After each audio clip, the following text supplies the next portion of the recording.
Ang minsang ginawa natin sa nakaraan ay magbabalik sa ating alaala sa kasalukuyan at hanap-hanapin natin ito at magbibigay sa ating daan para alalahanin ito. Yan ang isi-share ko ngayon sa aking My Journal in Motion sa Love Life Be Myself and I dito sa Alexander YouTube channel.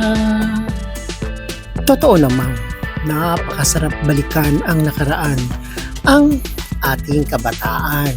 Siyempre bumabalik sa ating alaala yung mga sayang dulot nito sa atin. Katulad ng tinatawag nating perya, yung mga pagsakay natin sa mga tubibo, dun sa mga carousel, ay nagbibigay sa atin ng tsansang ibalik muli ang kamusmusan sa ating mga damdamin.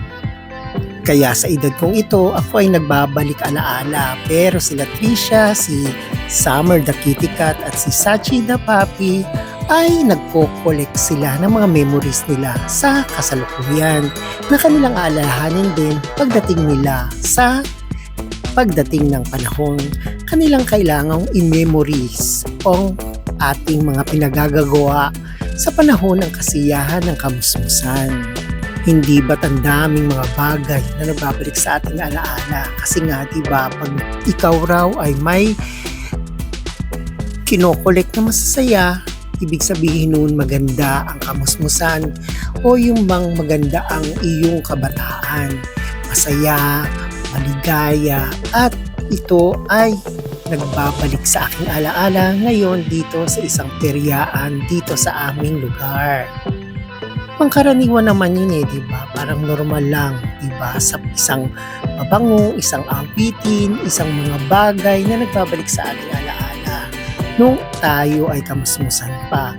Minsan, diba, pag may naamoy tayong pabango, ay naalala ko nung panahon ko, nung kolehiyo, ay pag may nakain tayong mga pagkain, na naalala natin yung ating elementary pa tayo, o kaya yung mga hinahanda sa atin ng ating mga magulang nung tayo'y mga bata pa. Habang lumalaki tayo, nagko-collect tayo ng mga memories sa ating buhay na masarap balik-balikan. Tulad ng pag-ikot-ikot namin dito sa isang tubibo. Kaya ano pang iniintay nyo? Gawin nyo rin ito. I'm sure naman, diba, lahat tayo nga ay may kinokollect ng mga memories sa ating mga buhay. Masaya man ito o nagbigay man sa atin ng aral. Ang masasaya, ang sarap alalahanin. Ang mga hindi masyadong masaya ay nagbibigay sa atin ng aral para tayo ay tumatag sa mga patutunghan pa natin dito sa mundong ating ginagalawan. Ang sarap-sarap damhin ang mga bagay na nagbibigay sa atin ng kasiyahan, ang mga bagay na ating aalalahanin sa pagdating natin sa mga edad nating sa kasalukuyan.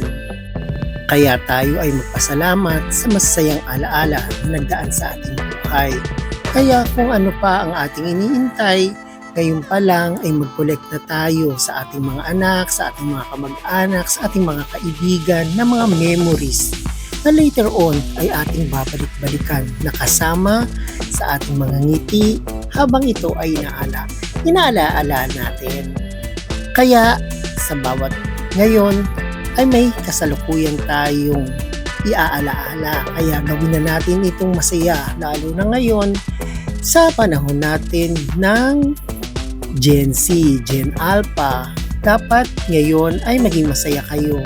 I-collect nyo na yung masasayang bagay para later on, diba, masaya at nakangiti ka habang ito ay dinadama sa iyong mga alaala.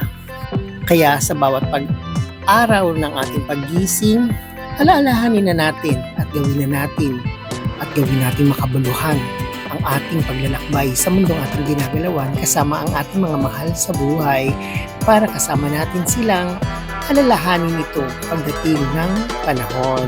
Kaya ayan, wala na naman ako sa inyong yaman na maibibigay o maiiwan, pero sa ating napagkakwentuhan sa oras na ito, nagbigay ako ng isang alaalang humingiti ako sa pagkukwento ko sa inyo, sa pagbabahagi ko sa inyo. Kaya ano pang inintay nyo?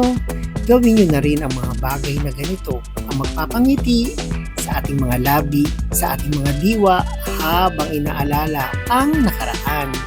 Kaya, thank you very much for watching and please don't forget to subscribe, share, like, and comment to my video. And please don't forget, and thank you very much for watching. And God bless us all, everyone. At advance, Merry Christmas to everyone. And keep safe and keep smiling every day. Every day. Collect memories. God bless.